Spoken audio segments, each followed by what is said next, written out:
Welcome, Will Foden, Lyfelinez Podcast. I think this is only we haven't. We've actually done two normal ones. You're the third or fourth guest, mate. Thank you very much. Introduce yourself, mate. You'd do a better job than I will. Oh, yeah, thank you very much for having me, firstly. No, always one. I'm a ex-professional rugby player. Didn't make the highest of the high, but I played professionally and semi-pro for a long period of time. I've been in... Who'd you play for? I was at Wasps when I was a kid.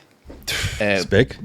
The youth section, so I was there till I was 16. And then I had I was going for road to Wimbledon in tennis as well. So I played tennis and rugby at the same time. We joked off camera, right, about the fucking sheer talent in this man's family with sport. He just left out the tennis bit as well. Yeah. So it's funny off that. Obviously, you got Phil Foden at Man City. I live in Manchester. You got Phil Foden in City, and then Will Foden, the actual is the ex-England player. Yeah, there's another Will Foden. Yeah, the name. Yeah, the good name. But unfortunately, I'm neither of them. If I had Phil Foden's bank account, I have Amazon geezer comes around my house every time, and he always asks me, he goes, "Mate, are you the football player?" I'm like, "Do I look like the fucking football player?" But, so no, I played at Wasps when I was a kid, and basically, long story short, I got to road to Wimbledon. I got absolutely annihilated, and that's when I knew rugby was my thing. Yeah. Moved to Hartbury in Gloucester. As a nobody, worked my way all the way up to the under-18s. Decent rugby there, isn't it? Yeah, mate, they're the best rugby. They were the best rugby college and uni. Yeah. Then I hit it when it was just about to go big. So I captained the 18s, got into Gloucester A with the Gloucester Academy. Was there. Had a bit of a trial and tribulation of I got a full scholarship and then they weren't playing me, so I stepped away and moved into National 1. Played at Stourbridge and Cinderford, and then. I was still with Gloucester Academy at that point. There was a time where I was going to Exeter Chiefs for uni because I got my BTEC, which anyone that does a BTEC knows it's just a fluff. It's absolutely it's a BTEC in rugby and sport. It was, and then I went down to Chiefs for pre-season and decided that I wanted to stay at Hartbury for education as well, which we can go into afterwards. That was a turning point in my career where it got me to where I am now. Yeah, but probably if anybody wanted to be a professional sportsman, as they have that all-in piece is really important for that 1% edge. Reverted back. I came back to Cinderford, Hartbury, and then I signed for Doncaster Knights in the Championship. Right.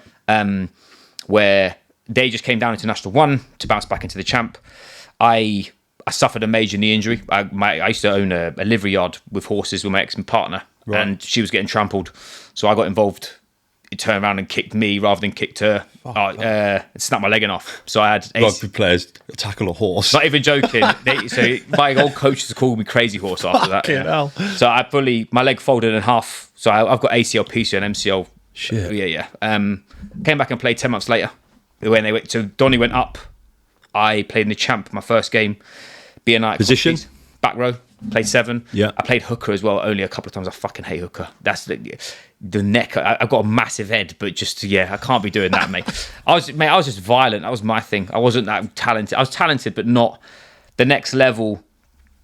Took way more emotional regulation, and when I hit the pitch, mate, I was just on. I was just like a touch paper, leave me alone. It's always something I love, mate, about rugby, and it's just like the size of the fucking men on the pitch, and it's just like, sorry, sir. It's funny football how league's rolling around like swearing at fucking everyone and everything. It literally is, man. Like it's such a. You have this being from the military. It's just what you do, and as a rugby player, mate, I was so gladiatorial. Which I miss so much. Yeah.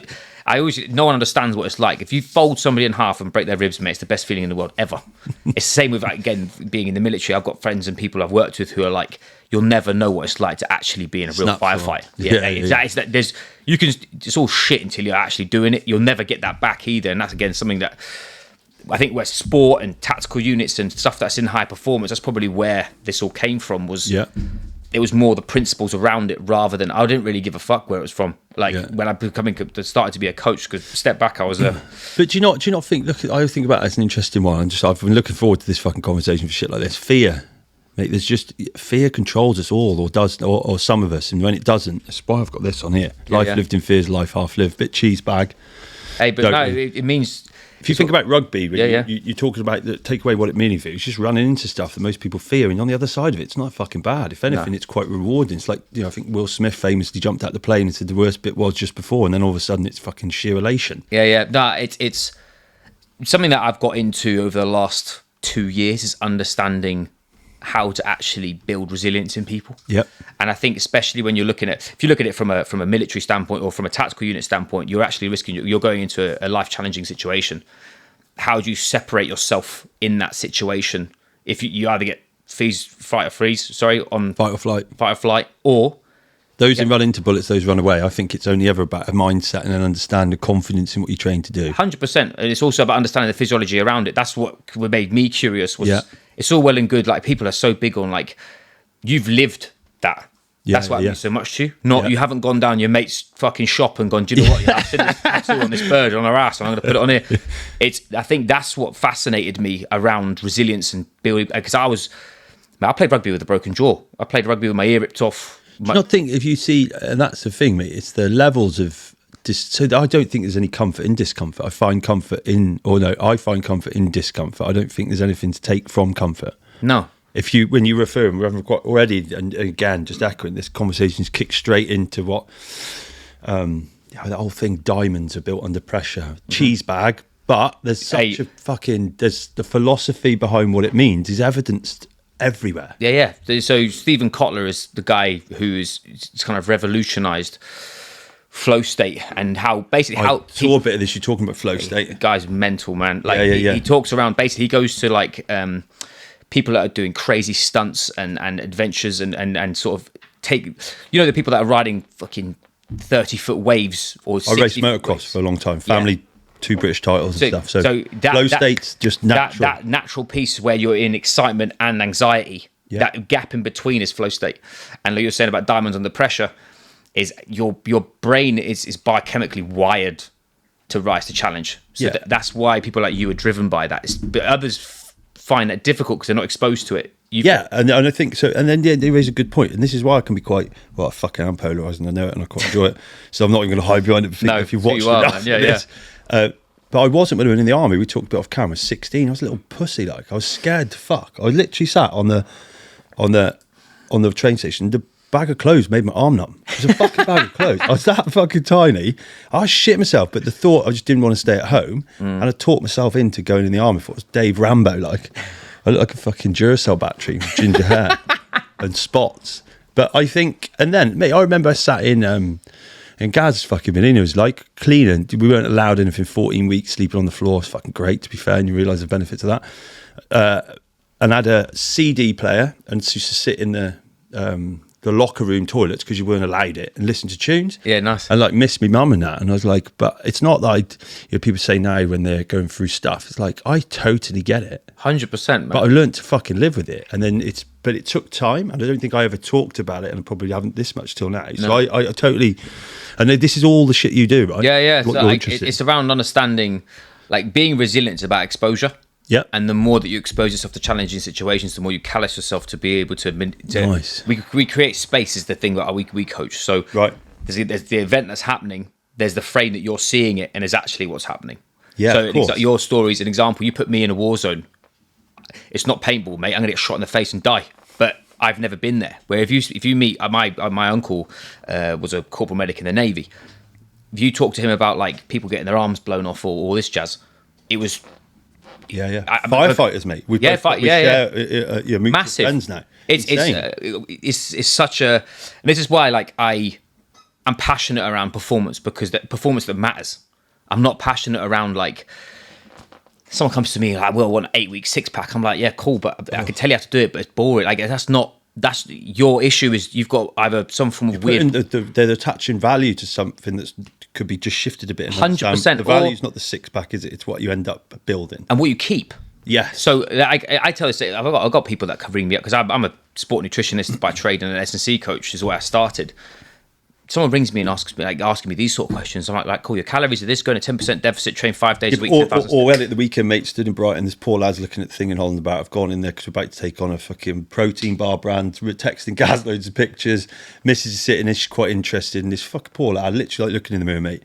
He's probably 28, 29. He's reached out on Instagram, said to speak to me. He's looking at some ABE pre-workout, and I thought, I felt like looking at me when I was 18. Yeah. He's got a missus. He's telling me he wants to like fucking press missus. Like, Missus probably loves. He's like, I look like shit. Looking at me, he said, "You're big." I was like, I feel skinny, mate. And Missus starts laughing. She's like, he literally thinks like, I know I'm not big. I was bigger than this guy, but just sharing an optic. And the thing I tried to talk to him about was like, you're attaching your self-worth, against something that you don't really want to talk about. Why do you need pre-workout, mate? You fucking just get in there and do it. I said, what I would do, just go for electrolyte blend. Lyfelinez, obviously. By hydration. Pull it out of your pocket. I've got this out of my pocket. I found on the floor. Yeah. Got this. Oh look. Go on Instagram. So and then talked about like straight into what you said. Food. Yeah. I can't get big. I'm like, there's such a fucking irritation. It irritates me now. Yeah. I was like, just chin it. I was like, be nice. What are your macros? Don't know. Don't track your food. Do not waste any more money on the shelf. Do not ponder and make yourself feel any worse than you clearly are stressing out, mate. And go and iron in them basics. Yeah. But I think under all that's not really where it needs to start. It's probably even deeper where you are with what's this. Yeah, it's how do you... People are looking to get out of pain. That's completely. People don't do anything. It's funny, you do this, you'll have this in marketing for businesses, is you fill a pain point. Yeah, and then you tell them the solution, and you've got the solution, so you can completely. So it's the same with coaching. Is I know full well that someone comes to me and they've got more in the locker. They know they want to perform better. They just don't know the roadmap there. Yeah. I've got your back. If you come to me with broccoli problems, it's because it's not the behavior. It's what you're trying to do. Skip a step. Yeah. And you with high performance, you earn the right for high performance. I think high performance is one of those weird places where like everything's high performance now.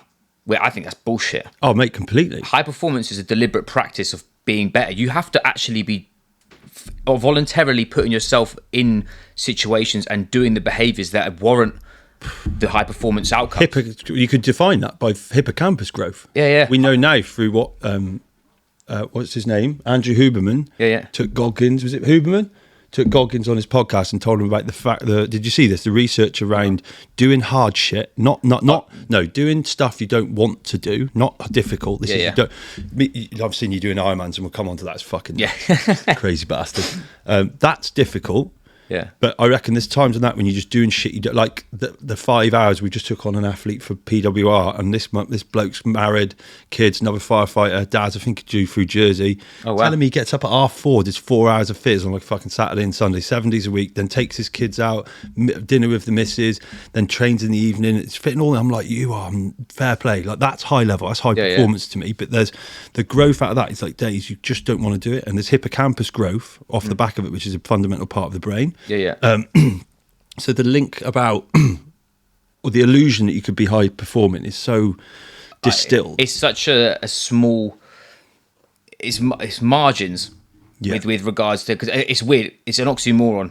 I believe everyone can have high performance traits. Agreed. But it is the deliberate practice of wanting to be better in those is what makes you high performing. And what most people see in tactical units, a prime example, is you'll see. If you look at a firefighter, the people in the fire service, usually, again, I'm being blanket here, 40 plus. They've got a body like a melted wheelie bin because they don't value the athleticism. Get a melted wheelie bin up on this when we edit that.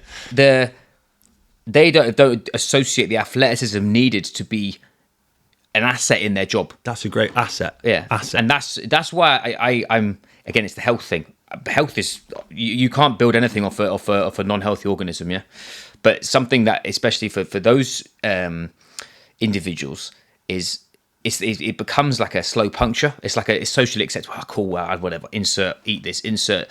I blame my shift. I blame this, rather than doing the best with what they have with the time that they've got. Yeah. Most people disassociate. No excuses. Nah, In relation to some things, yes. I think in sometimes firefighters, again, I use them as an example because they're a common interest. That most firefighters are in the fire service because they want to be in the challenge. So an example, Luke Jersey, I played lots of rugby with him, legend. He wants to. He's a serviceman through and through because he is there to help people. He wants to feel mate, one of the kindest blokes I've met. And he goes on. He's doing all that. The Welsh Firefighter Service got me involved helping with some of their training, and all he wants is for people to win. Yeah, but he's there for everybody else. 100%. I don't think I've ever seen many people like that. Nah. Jersey, if you're watching, like literally hell of a lad. Yeah. He'd, like come over here before he even spoke. He's trying to get us on the appliances. He's putting into the Welsh Firefighter, isn't he? Like I was like, don't even know this fucking dude well, and he's helping me out. I was like, sick bloke. But it's similar to you fellas. It's like he doesn't overcomplicate the understanding of like, hang on a minute. I see that you guys are doing cool things. I see that you guys are wanting to make other people better. So does he. So why instead of just looking after infectious. him? Yeah, he wanted to look after. He goes straight to the top, mate. He's like, he was. Fuck this. I'm gonna take this, and we're gonna. But it's because he's passionate around him being an asset. Like if you talk to him about the fight, he absolutely. I've got another. I've also got to say this, but he's just got a demeanour, mate. He's a fucking unit as well. Yeah, like he got a good bench. He got a shit squat. He'll tell him his legs like a chicken. His bench, mate. His bench is mean. Tell him no. Yeah, he loves it. You fucking but he's just mate. He's just a nice aura about him. Just a super humble guy to be around. It's an energy thing. Yeah, huge. And it's one reason I actually love coming up. I'm obviously from West London. Not obviously, I am from West London, from Brentford, met Corrupt FM and all that shit. I went up north to Donny, and it's the one thing that I learnt around people was a spade was a spade. Straight out. There was none of this like playing behind the books, fucking two-faced shit. Like if they'll start scrapping you in the street because you're being a dick. Yeah, but straightening we all know where we stand. Yeah, if you're going to carry on, you're going to get a slap. Yeah, and I kind of miss that. There's so much smoking bullshit that happens around. And do you not think, mate? That's another topic. It's that insecurity or lack of confidence in. I think it's broad as well. I'm not even going to fucking put it on an age group of probably wanting to be polite and not upset, but treading so fucking lightly. No one really knows where they stand with each other. People are so frightened of the ramifications of standing up for themselves or standing up for what they believe in. Yeah, I think. If what you stand up and believe in is not malicious, by default, not what you say. It's how you say it. It's how you say it. And also, I've got a thing. So I always talk about this with people. It's like there's two filters I have. You're either a dickhead or you're a legend. It makes my life very simple because if I don't like you, I just makes everyone around lives very simple. And they know where you stand. If you're actually being positive, if you want to do better, be better, learn more. I like the word asset's a good one because I want to be helpful for other people. Value, yeah, man. I have values. I can perform when needed. These are all traits of, and you're a laugh. You're not a bell piece. Yeah, that support a positive environment. Yeah, and it's quite common. You understand the behaviours that aren't associated with, like, if you're being a dickhead, if you are being two-faced, if you can't, not trustworthy, if you can't be relied upon when needed. Yeah, if you everything from just it's from how your whole demeanour, it makes your life very simple. But it's very tough in this day and age of social media where. If I put my hat on and say, listen, like it's me, I do it as a coach. Someone comes to me and wants to go on a bodybuilding show. I'm like, nah, bro. Not. It's a bad thing. I'm not the coach for you because I don't. That's not my style of coaching. There are better coaches who are so much more detailed, that are so much more aligned with getting you on stage. Yeah. I don't want to give you a disservice. So I appreciate your money, mate. But I know 3 other people that could do it. That for me is me being genuine. I bet early on in your career, we both. I've PT'd. My values on physical activity, let's call it that, has changed.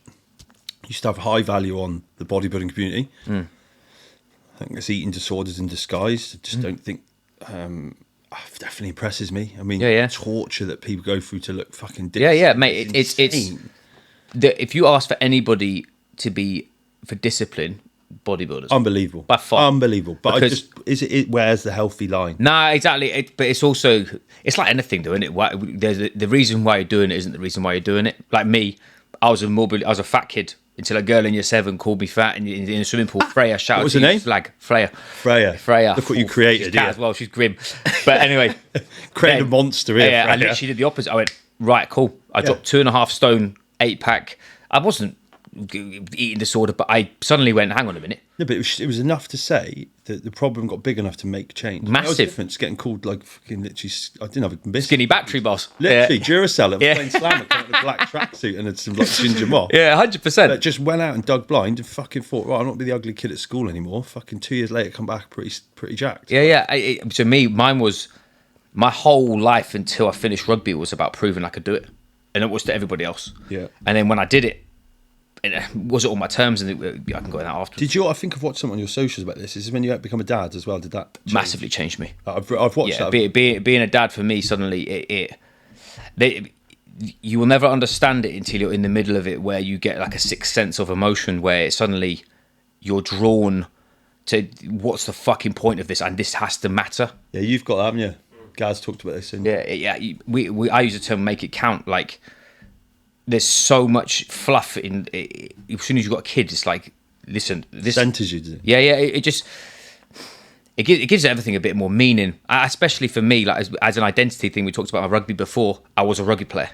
I left that as I was a professional coach, and I that's what I did in Singapore. I became someone different because no one knew me there. I went from sleeping on a mate's, basically on someone's spare bedroom on a sofa, to one of the most sought after PTs in the CBD. So my customers were like heads of banks, selling out for, one of my customers did 160 million, sold out. Another one of my friends. I bet they're mint to train though. So this is where this is now, is why entrepreneurialism and business is a blood sport, man. But it's something that's not physical. This is why the mental game is so important, because the challenge of helping somebody, not just from a health standpoint, but maintain the physical side of things to give them better mindset and decision making to ultimately have emotional regulation. I associated the downstream effect of, if you haven't got someone in check, they're not wired in a way that's going to make them win. If you can get them to basically align both of those, they then make better decisions with speed. That makes more money. The irony of when I come in here a little bit hungover or ratty, it's probably fucking exactly that, isn't it?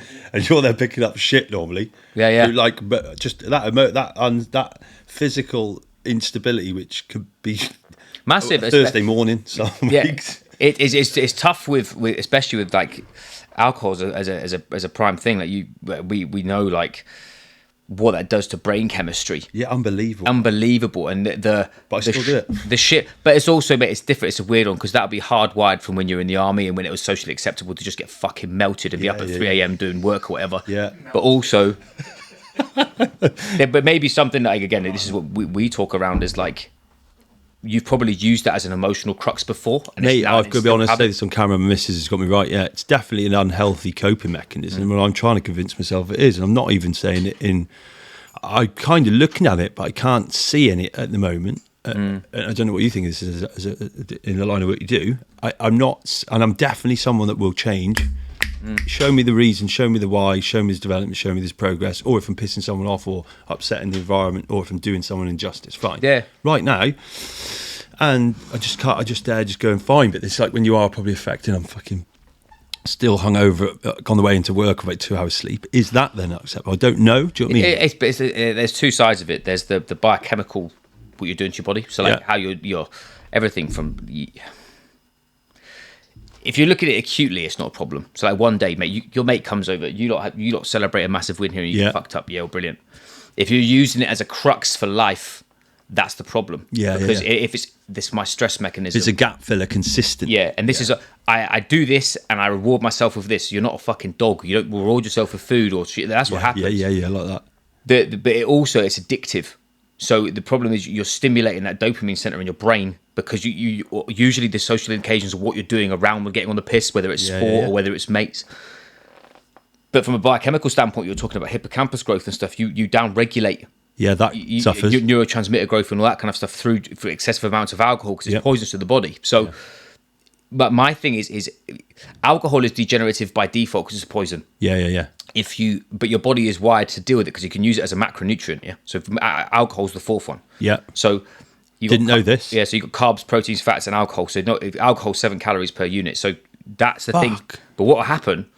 Your body will turn off regulation of oxidation of fat and so you lose any chance to get rid of it. Yeah. So you don't utilize that energy very well because your body's detoxifying. So an example, clients I work with, let's just call it fat loss because it's easy. Yeah.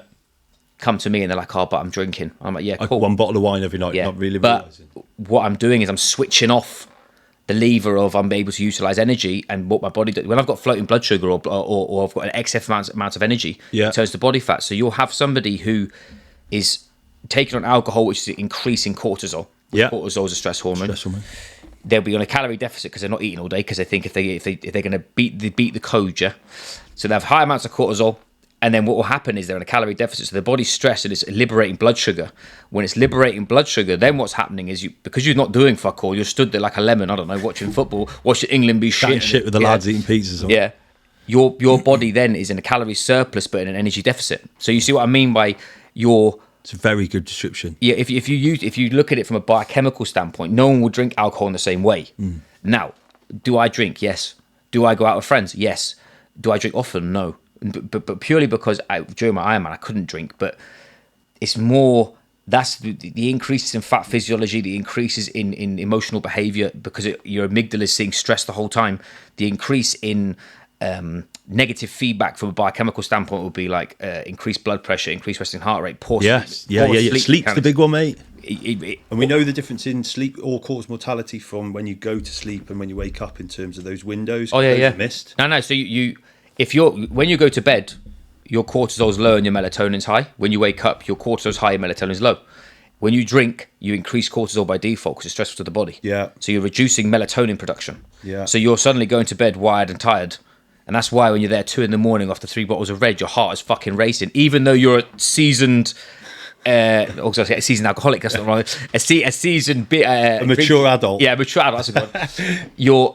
You're by default. Then the reason why you're not getting restful sleep is because your body is literally fighting to detoxify. So there's two sides of it. It is, I think, if you look at it in your perspective, it's like compound interest, really. Mate. Yeah, there's so many things that's just lapping onto each other there that's negatively impacting several bodily functions and systems. It's probably bigger, and I think that's the slippery one. I never knew the alcohol, the calorie thing. That's news. But I always knew it stopped you burning your fat. So when we sit there, we talk about not consuming low GI carbs before bed, like fucking brown bread and rice, which has been a myth. Why? Because you want to get that stuff flushed out so you can take advantage of that nice 8-hour period where you're winding down. You're probably in a lovely fat burning state while you're asleep. Otherwise, what if you think that 6 days a week you lose 4 hours a night? Fucking no, you've nearly got massive. Again, there's a huge. People are very frightened of carbohydrate as a macronutrient.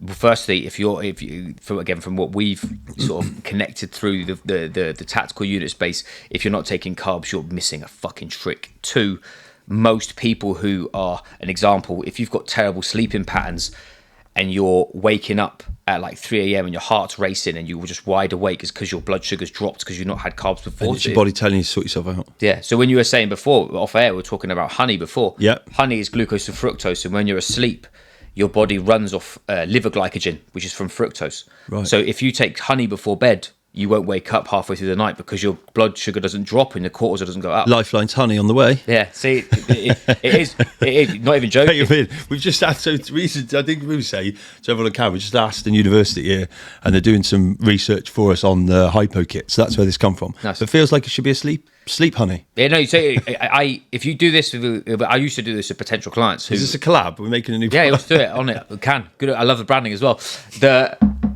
I used to literally, it's like you tell somebody to roll their feet and they can touch their toes and they look at you like, what the fuck? It's because of the Golgi tendon organ. It's the same with, if you do it with nutrition. Yeah. Pull someone's carbohydrate, they lose weight and they think you're a magician. It's not, it's losing water. Yeah. But this, mate, the amount of people I've saved their sleep and they look at me like, mate, I'll pay you. Because a lot of people struggle. Fucking hell, man. Women especially are the worst. Who struggles with sleep like? Mate, honestly, coffees, bruv. I'm not even joking. He sleeps. What did you get? Like 40 minutes a deep on average. Fucking hell.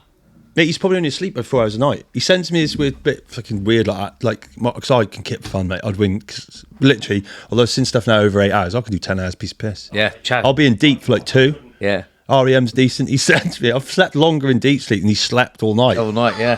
Fuck. But how do people? What's your take on that? Because you're clearly very informed and getting a little bit excited. But what sleep? I think it's an interesting topic. There's tons of people out there that probably need. What would be your brief synopsis? What would be a couple of do's, don'ts, whys? What people are struggling with that you could offer? Sleep hygiene is probably the worst thing that people are doing at the moment. Is they're spending too much time in blue light. Okay. Before anybody says to me about fucking buy those stupid, what's that fucking those orange glasses? You look like what's that fucking welder's glasses? Yeah, literally, mate. When you're going to bed, your body is from a circadian rhythm standpoint changing. So when you wake up, it wants to be alert and ready. If you look at it from a primal standpoint, it wants to get up, it wants to hunt, it wants to fucking not get eaten, all that kind of shit. Because our nervous system hasn't changed over millions of years, even though we think that it has. What most people do is they go straight to their phone in the morning. We can talk about it afterwards because that's a wormhole for fucking procrastination, and we'll show you what that is. But when you go to bed, your body is down regulating everything and regulating sleep mechanics to recover. That's the whole point of sleep. Yep.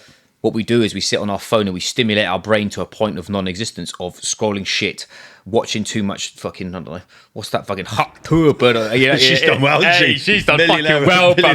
Every bloke stood it was missing straight away. I've got this. What? Give you a techers, yeah. So your an example is when you're going for, if you look at your autonomic nervous system, you've got rest and digest. You've got fight or flight. You've got sympathetic and parasympathetic. If you stare at your phone, you're hyper-focusing. You're going sympathetic, so you're driving cortisol production. Yep. If you're sat there at night, like this, up your phone, scrolling TikTok because you're escaping something, or you're just... You know full well you shouldn't be fucking doing it, but why are you doing it? What you're doing is from a hormone regulation standpoint is you're not allowing your body to get into that calm state to rest and reload. Hence why... deep sleep shit you stay in light sleep mainly, which is light sleep's there to protect you. It's there to hear from a primal standpoint. It's the sleep that allows you to just basically snooze, but if you hear anything you're straight back up again. Where deep sleep's where you get the most recovery. REM sleep's for memory, cognitive stuff, your brain. Deep sleep's for your body. People there's three things that people don't do. They are on their phone way too much before they go to bed. They're usually their room needs to be at 37. Temperature's a big one for me, mate. Massive, you've got to drop a degree. Cold, mate. People go to bed too hot, and what they do is they can't go to sleep very well because you want your room to be like a cave. It wants to be not freezing. No, I literally get the window open, fucking sleeping outside. Must, man. You know what I mean? And also, this sounds fucking boring, but actually having some comfortable bed sheets. So many people have a shit. They'll spend £3.50 from IKEA on a bed sheet, but they'll spend £1,000 on a phone, and you're like, are you mad? Like. It's not telling you to go out and buy like a mental, but spend some money on some good kit because you're in it all the time. It's like, you'll know what it's like when you half your life, mate. Literally is half your life. And from a supplementation standpoint, is if anybody is active of any description, should be, again, without I can say this, but talk to a doctor. You got to say that kind of thing. Yeah. Magnesium glycinate is the number one thing for you to actually increase parasympathetic tone. So what most people do is they buy a magnesium oxide, or men buy ZMAs off On Nutrition.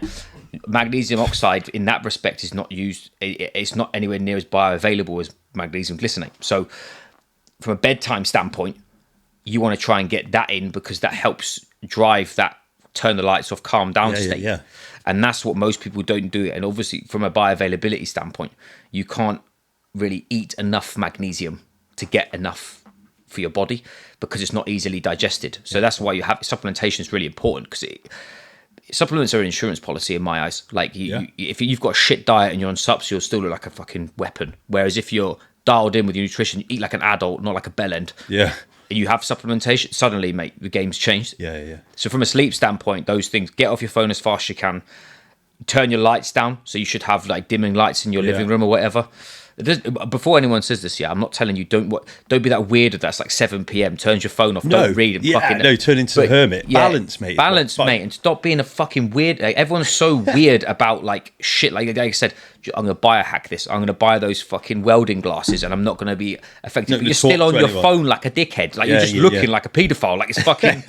You know what I mean? It's just ridiculous, mate. I think the biggest thing for this is balance. Like we looked the other day, or I've seen the other day, didn't we? Like what was it? An atom. We've seen two atoms now when they look like the yin and yang thing we were talking about. What was it called? What's it called? It is an atom, isn't it? So they've scanned an atom now. You know, yin and yang, the signs. The atoms are unconstructively connected, and it looks like a yin and yang symbol. Oh wow! Right, atoms are like the building blocks of life. And then you look at it's a yin and yang symbol. And you're like, fucking hell, how is that? But if you look at everything we do, it's about balance. Everything. I remember leaving the army, fucking had my first British Safety Council job. I was racing, mate. I didn't drink for 2.5 years, didn't eat chips for 2 minutes. I was fucking shredded. I was fit as a fuck. I was 10K, 31 minutes, piece of piss. Fucking hell, that's shifted. Piece of piss, mate. Do that like dinner time. But I couldn't lift. And then did an Adidas like health and fitness test. And I had no bad cholesterol in me. Wow. They were like, fuck, this is really bad. Like, you can't not have any. I'm like, what do you mean? I've just completed it. Like, no. No. Like, you haven't, you fucking idiot. See this, mate? I've completed life the right now. Test. They're like, literally, it's to a point for extended periods of time. It'd be probably worse in the short term than having too high, because you can fix it. Because obviously you're looking just to eradicate it. And that lends me on to another one. Very good friend of mine, Rich from Strom, helped me formulate Lifelines in the early days. Strom, nice, fucking genius. He's only around the corner. Is he? Yeah. Their stuff's elite. Their sleep complex. Mate, it's neuro. Fuck me. Yeah. Read their shit in there. Yeah. They've got L-theanine, all sort. Mate, that stuff's turned the lights off, mate. Brilliant. Big time. So he literally, he's round here. So he moved here like 6-7 years ago. I remember he was in the Darwin Centres when I was still PTing. So when I was at Monster, we worked quite a lot together. In fact, Support Max Neuro was one of the first things. And he's done some stuff, OCS, off-cycle support stuff, because he's one of the first brands that started talking about that. Wow. Yeah, what was I saying? I can't remember what I was saying there about yin and yang. About finding balance. Finding balance. And I think that was it. So then I went, my cholesterol was too high. So I was a Monster, fucking living the dream. But I say, double dropping white Monster for breakfast, mate, innit? They're all over the world. And I stopped training twice a day. And I remember he said, so he started doing bloods around. I had the blood. The cholesterol's through the roof, like 3, nearly 4, which is high, I believe, isn't it, from memory. Yeah. Taught me through paleotherapy. This is the first time I really started getting interested in this stuff. And just realised how fucked the world is. Paleotherapy was vitamin C, citrus bergamot, and lysine. Okay, yeah. Lysine's an amino acid, for fuck's sake. Yeah. Vitamin C, just don't do 2,000 milligrams on empty stomach, you'll shit yourself. Yeah. I can't tell you from a past experience. Fact, it hurts. And citrus bergamot, right, 5,000 milligrams. So he just said, take that. I was like, what the fuck are you on about? Holland and Barrett at the time, 43 quid, 3 months worth of stuff. And it's like, bearing in mind, for cholesterol problems, normally in the NHS, what we have is statins. 97% failure rate. Cool, keep buying those ones, kids. Yeah. So I took this stuff 6 weeks, because I'm probably like yourself, just super regimented.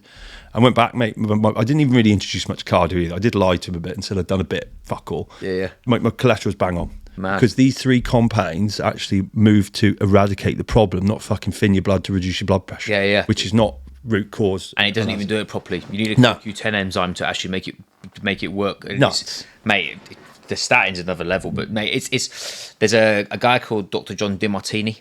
Right. If he's into values, he's personal development guy's deep. But everyone will look at he's got a terrible lid. But fuck me. You want to listen to some of his shit? Yeah, no, mate. You'll see when you Google it. Bruv. He's fucking wild, mate. But he does a values test, and I did his breakthrough experience, and it talks around like everything is about balance. The 7 key areas of life, like financial, familial, physical, mental, spiritual. I've said vocational. There's 2 others, and everything is in balance. There's has to be good. There has to be bad. Yeah. There has to be peace. There has to be war. There has to be light. There has to be dark. He said. The thing what most people do is they're trying to find an infinite and a finite end result, which is in one end of that spectrum. Impossible. It doesn't exist. You want to build you want to build $1 million pound company. Yeah. You got to work fucking stupid amount of hours, and it's attack mode.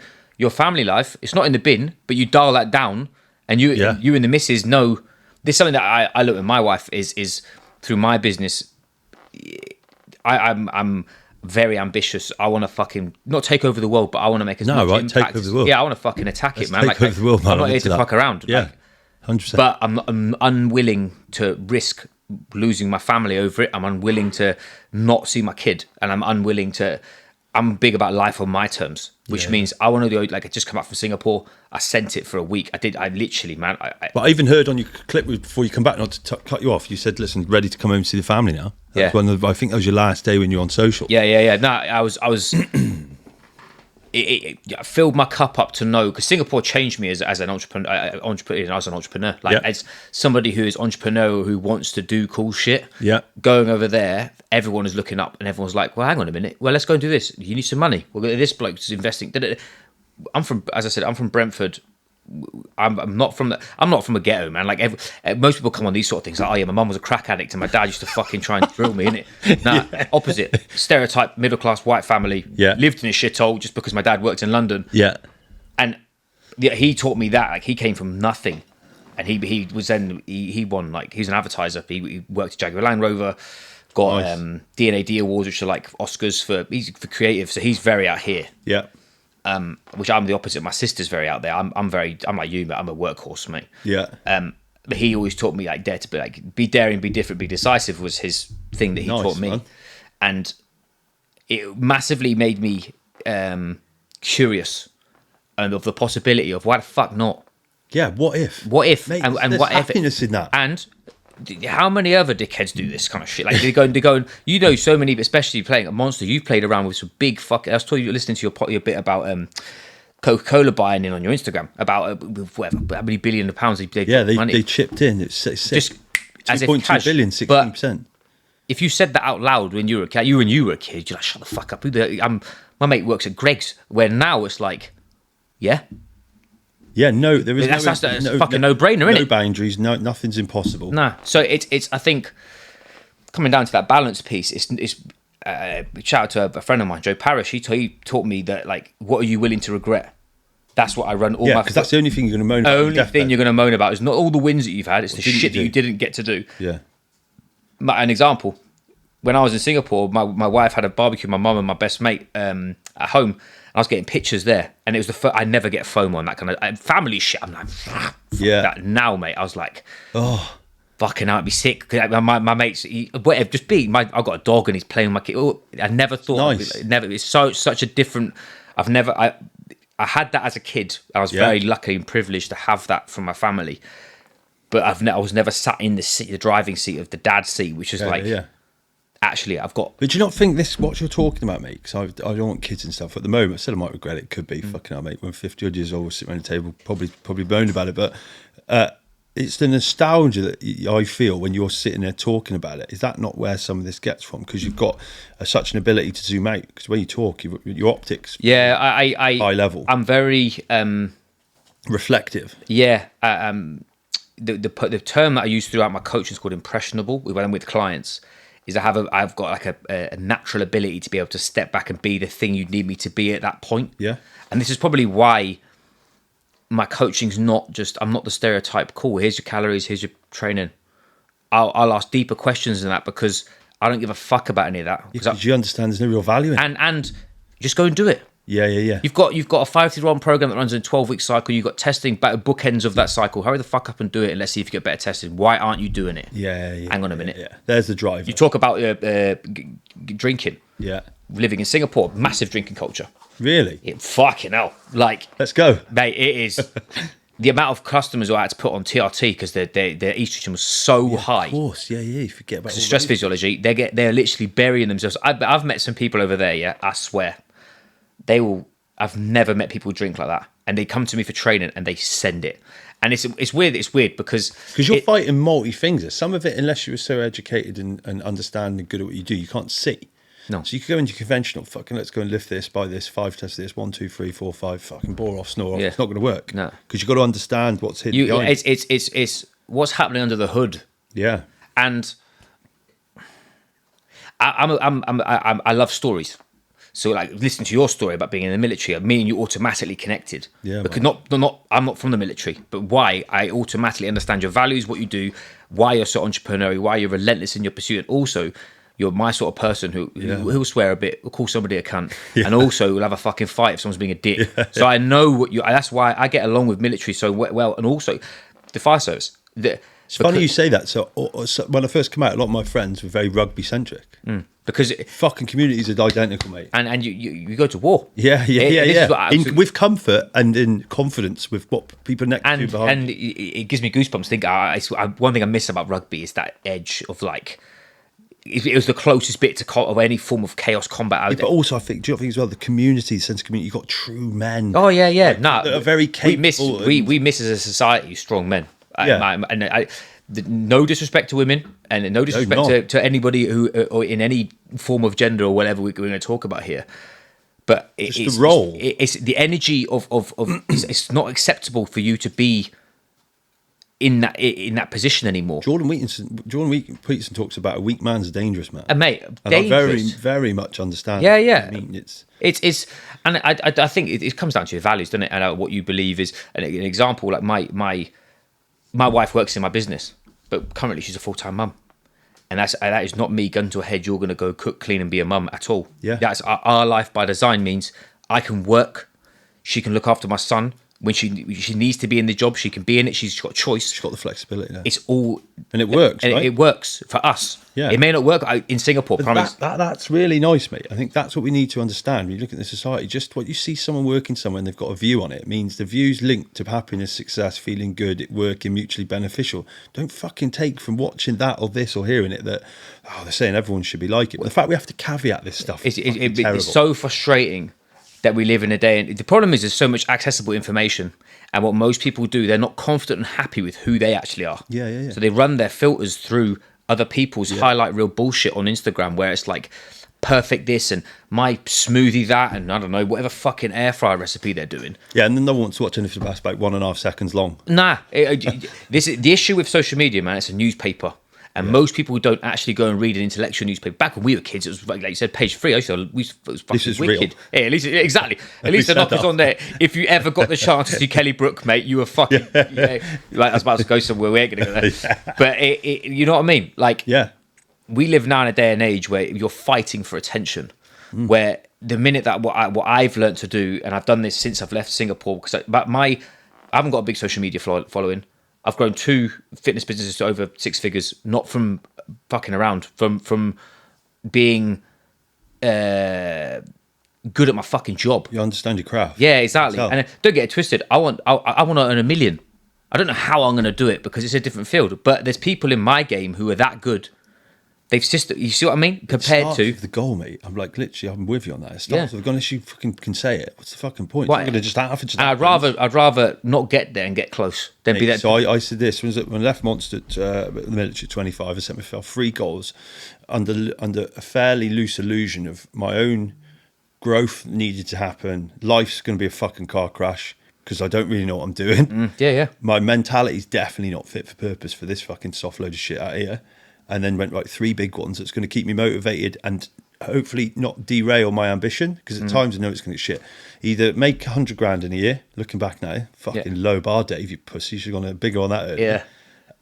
Be a director of a big business or be a director of my own. Nice. 11 years later, I got given commercial director role, and I'd done all 3, and I partied like fuck on my own on the way back in my Range Rover on the way home, and I've never felt so shit sitting on the sofa. Oh, fuck.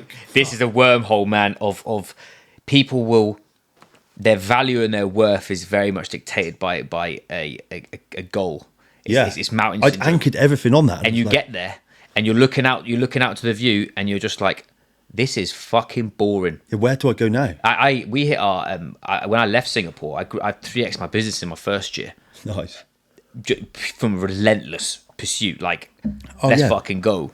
I hit our goal, our target by November, mate. I was a fucking bag of shit for 2 weeks. Weird, isn't it? Bored. What was your so what after that? Then mine was learn to enjoy it more on the way. Mine was like, okay, cool. There's 2 things. There's levels to the game. Like to earn 100 grand a year was massive for me because I in Singapore, I went there with like 700 quid in my account and I left and bought a gaff. So, I walked out the army with 35 grand of debt. It's just, but that with you. You leave it and you get to this position where suddenly you've got the keys back to your car and you're now what do I do? What I decided was, when we look at drivers of people, I was finance driven. I lost a lot of money when I had my leg snapped in half. I walked out of the house before that 3 months later, with nothing but my dog. Like I left everything. Farm. How old were you then? 27. That's a big reset. 25, yeah. I'm 35 now. Been with Rach for 35. I just remember going, because I was living in between there and Hereford, and I was trying to get back to my rugby career.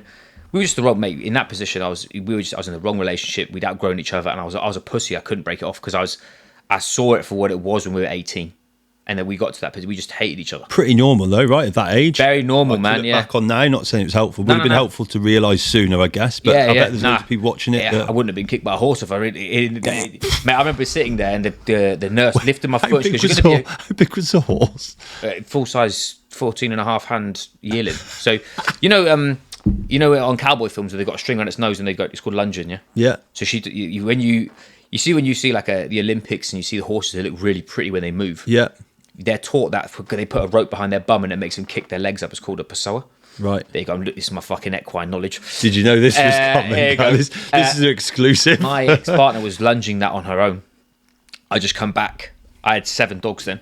We lived on a farm. And I just heard her screaming, ran in.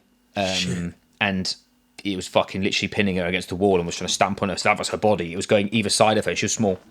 So I ran in, got hold of it, and the lunge line went round my leg and dragged me around the school upside down. Oh. So I got up and I basically pulled it in, and it was like a movie, mate. Everything stopped, and it stared me in the face, and I had hold of it.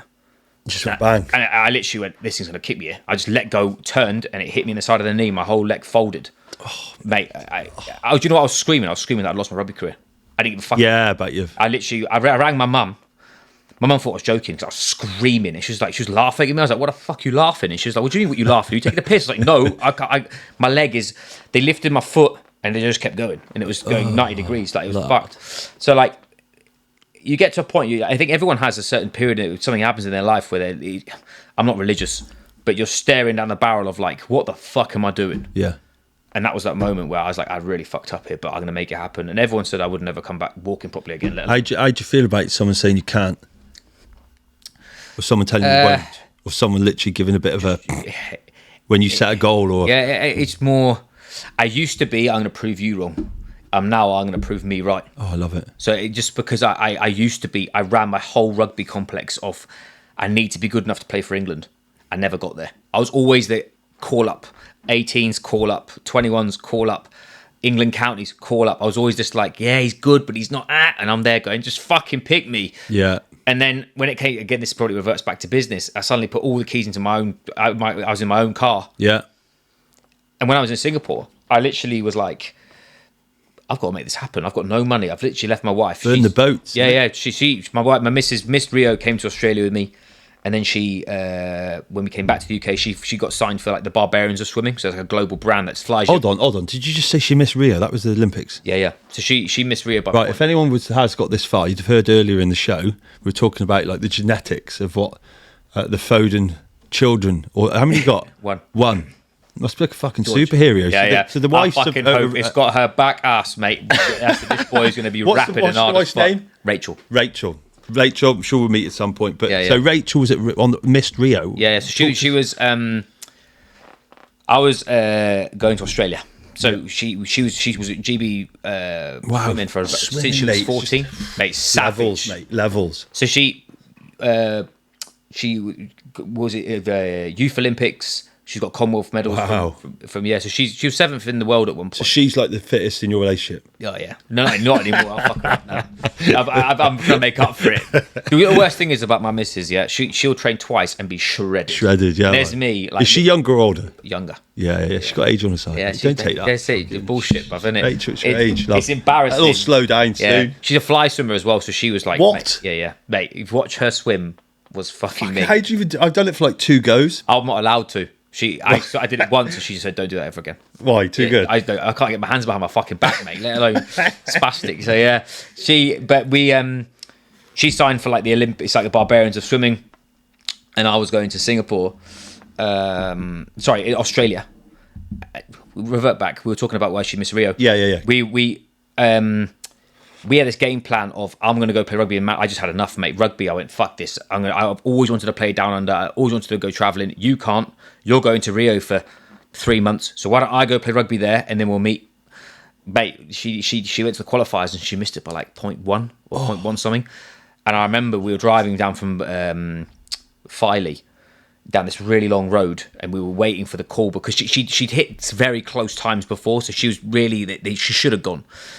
And they just went, do you know what? We don't need to take someone who's a maybe. And they did it over Twitter, not text her. Fucking hell, man! Like it was quite close to our relationship. Yeah, I'm driving and she's obviously fucking beside herself. I'm literally like, do you want to come to Australia? And that was it. So similarly, we were talking about you going into Civvy Street. She came to Australia, mate. And she shit herself, not physically, but metaphorically. She was like, why is anyone going to employ me? I've never had a job. The unknown, man. Okay. And so by the end of it, she was basically offered a visa to be a manager of a cake shop. She was working at a coffee place. My missus is like, she keeps me going, but you can tell so there's a good. strong bond. But there you go, another life lesson. Fucking just get over the other side of what, really? It literally is the fear of like, unknown. What if? Yeah, and it's not really a thing, is it? Though when you, it is a thing. Not dismissing someone feels it, but learn to tell yourself it's not a thing. And there's a frame that I like to use, which actually, if you can use anxiety for excitement. Oh, mate. So go on, finish that. That there helps you take another action, because once you take action, you've got momentum. You'll beat. So why aren't we talking this day and age of anxiety as a positive feeling? Because I think you are what you tell yourself. So people go, oh, I feel anxious. Well, fucking right. What you mean is you have an elevated level of interest physiologically, because you're in a period or a space where you're unknown. So your body's doing you a favour. If you understand, this is why I love coaching. Is I'm a big educator on. Okay, cool. Why are you feeling anxious? Well, I'm about to go. I've got quite a few international fighters who boxing, BJJ. Because fighters talk about mate, and they get in on the stage. And I've done one super fight before. And I've never had the fucking gas tank. At least let someone pull my engine out. I started. He was 124 kegs. Because in Asia, no one was big. I was cutting for Vegas. I was 92. Yeah. So this dude's 30 odd kegs bigger than me. Yeah, 6'6". You're 6'4". Fuck it, I'm a dwarf, so not literally, but. I remember getting in there. I knew I had a bigger gas tank than him. Yeah. I got him once, and I'm there going, I've got nothing. Yeah. And it was like, I literally had nothing. And that's just an adrenaline dump. I didn't know that then. Anyway, long story short, got to the last 2 minutes, and I fucking won by like 11 points because I outgassed him. Yeah. People aren't taught around stress physiology, so they don't understand that actually the anxious moment when if you're going into a boardroom, and you'd have had this when we're going to sell a company or you're trying to get investment.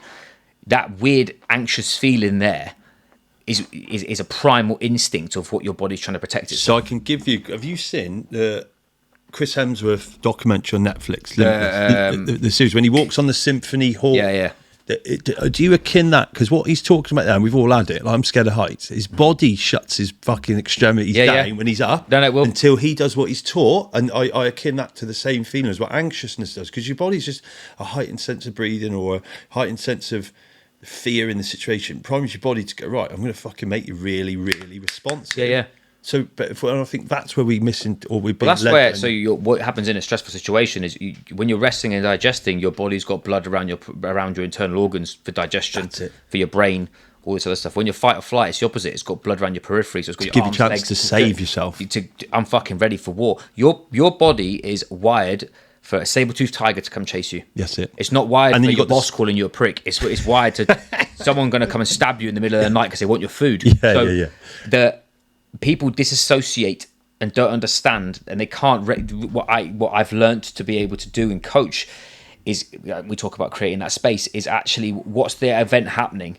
What do I need to be in that event, and how do I convince the one at the beginning to get to acceptance quickly that this is going to be hard, but I can do it. An example, public speaking.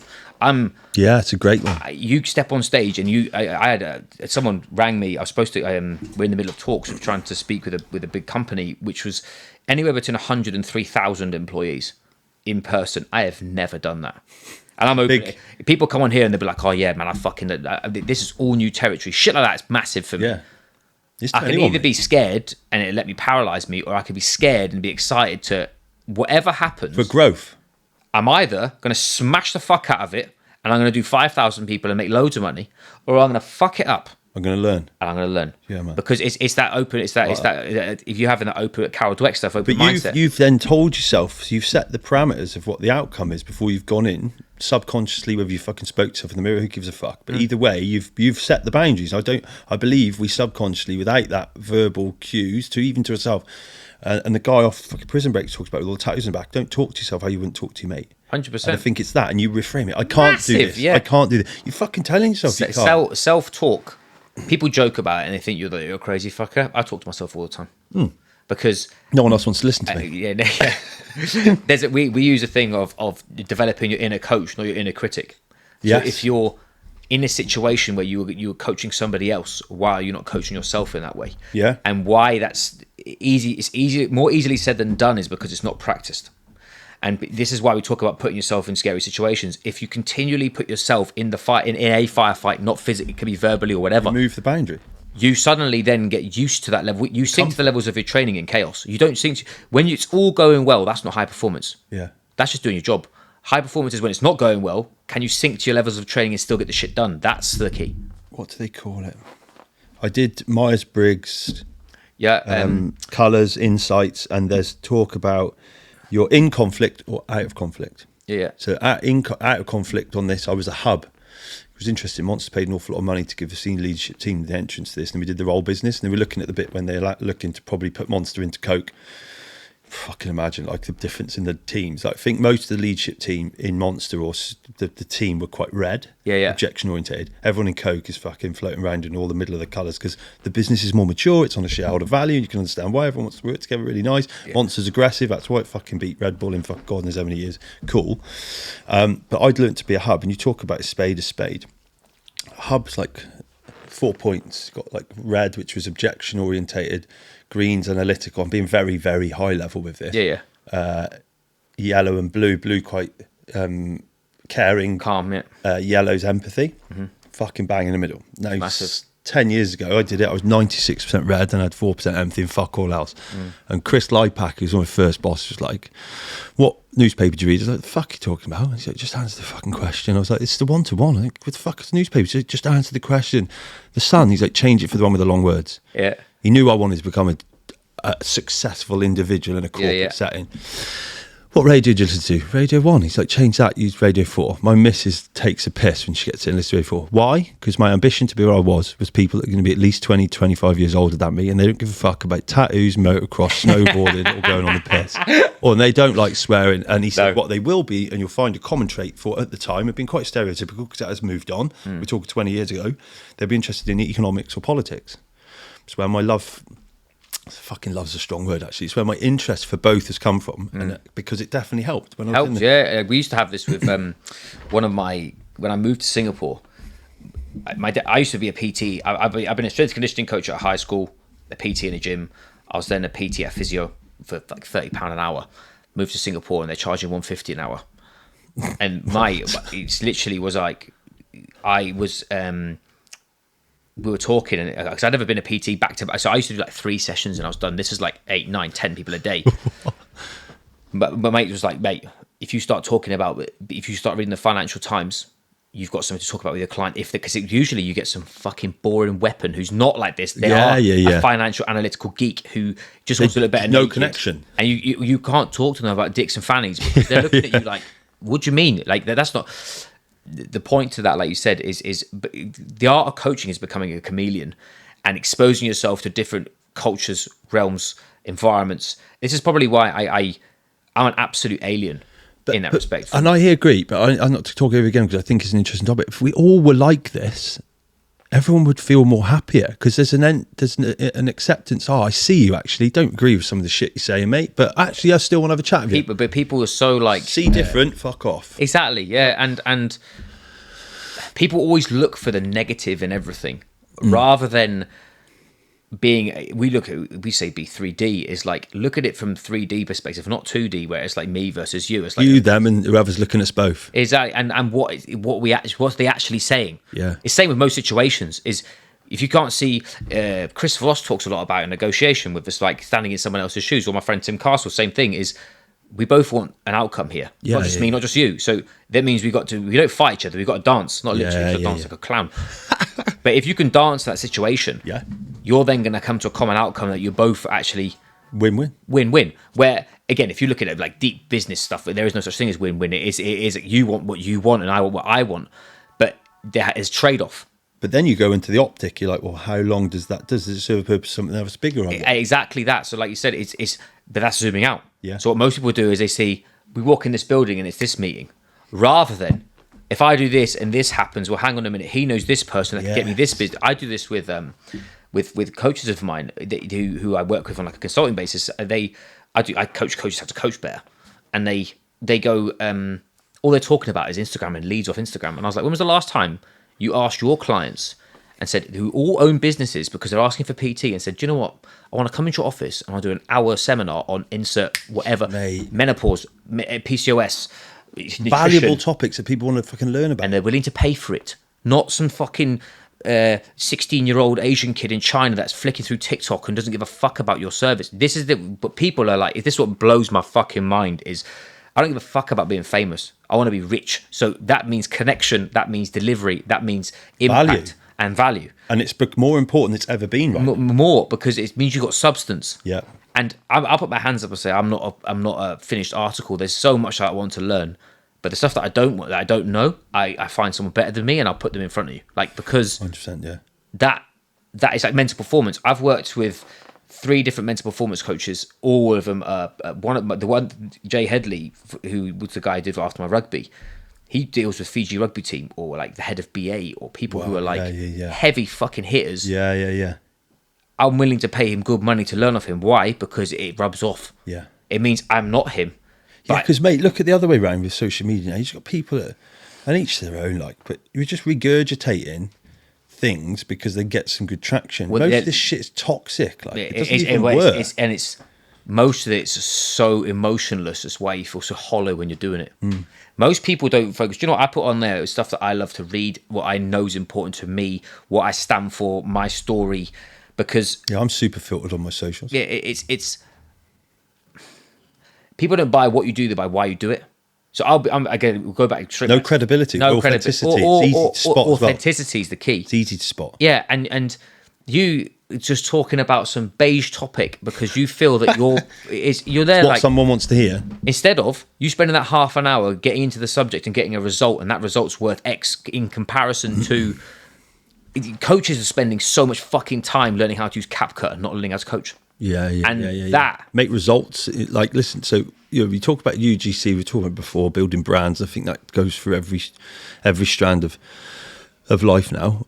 I don't think word of mouth has been any stronger because the distrust across the nation, like politics, we're in the middle of the election. No one fucking believes anyone. I mean, it starts there. Like, unless my mates go and he'd recommend stuff. I'm like, have you though? He's not sitting there to impress me. Of course, he's fucking tried it, but I'm like second-guessing someone in my inner circle. So I think the power of the word, and also when you get those, you skip a few steps. You're walking in. It's like the difference between finding an email address online that some fucking idiot's just nicked from someone, or being given one, and know it, or being introduced to it on an email because the person receptive is warmer to it, so they're already open instead of quite. Well, they trust you because you're not coming from a dirty channel. Exactly, and that's what, mate. This is the thing where people forget around business. Is business is a combat sport, and it's the same with any business. I think like there's dirty ways of doing things, and there's more positive, impactful ways of doing things. There's levels to the game in which that's like you said about Coke and Monster, totally different situation. They have to be different. Yeah. If you put them in the same playing field at the same time and they've been together for the same thing, they'd be competing against each other. So they wouldn't work. Yin and yang. One's aggressive, one's not. I learned so much, mate. Just not to cut you off again, but like people I worked around, 100% the reason why I'm good at what I do today. Yeah, because you're now way more regulated and way more open to suggestion. If you're red, mate, the issue is everything's run on emotion. Car crash. When you've got no gas, let's get it done. Yeah, let's just attack. That was it. Trying to drag everyone on me, going, "Why? What the fuck? We've got a job to do." It's like trying to break into a house. Not realising that if you step to the left to walk around the back of it, the back door's open. Yeah, or just fucking turn the other because the door's open. Literally, when I played rugby, I was wired like you. I was just violent. And I was ran on emotion the whole time. I know I would have played higher level and for a longer period if I was more regulated, Weird though. So you've got me to a teammate, but I've got to a place now. Like I don't like arguing. I used to love a row as well. Now I feel very drained on my own. And I also know I can't. I love that.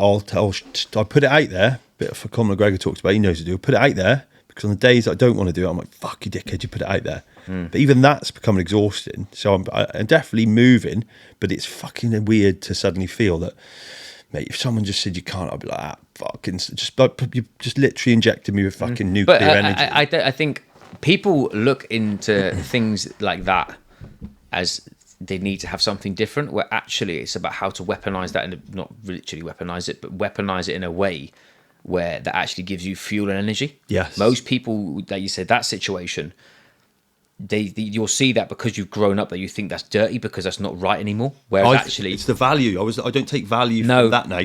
But what it does is it gives you a bird's eye view, a helicopter view of the landscape of, okay, cool. If I do it this way, I am still going to get to the same result, but I'm still going to be able to call him a prick for telling me that I can't do it. Yeah. I was told, my ex-missus said I'd never make money in the fitness industry.